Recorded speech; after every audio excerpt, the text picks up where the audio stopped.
The all-new NZXT H1 provides a beautifully small vertical chassis while maintaining full-size GPU compatibility for incredible performance in a small footprint. The building experience is streamlined with pre-routed cable channels and an integrated PSU and AIO liquid cooler.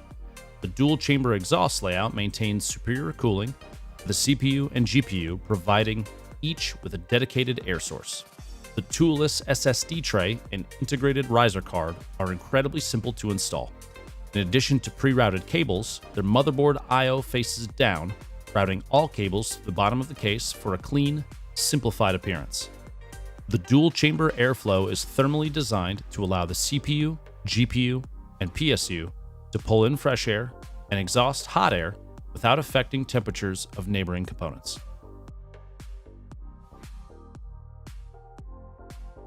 Remove the glass panel and back mesh panel by pulling away from the bottom of the case. Remove the case shroud by sliding it towards the top of the case. Remove the two screws holding the hinge radiator mount. There are arrows to help indicate which screws to remove. Once removed, the radiator can be rotated out of the way. Remove the cable cover. The cable cover is a plate of metal in front of the PSU on the front of the case. There is a ball joint holding it onto the frame. Once the joint is popped out, you can slide it out and away. If you haven't already, seat your CPU in the motherboard processor socket and install any M.2 SSDs you have. If you're using an LGA or Intel style board, assemble and use the included backplate. If using an AM4 socket, keep the latch points and AMD included backplate. Install the motherboard I/O shield if necessary, then install the motherboard and secure it with the 4 standoff screws. If you have any 2.5-inch SSDs, slide them into the SSD trays underneath the PSU. The SSDs should click when they are secure in the tray. Once you've installed your SSDs, screw in the holding piece in front of your SSDs for added security.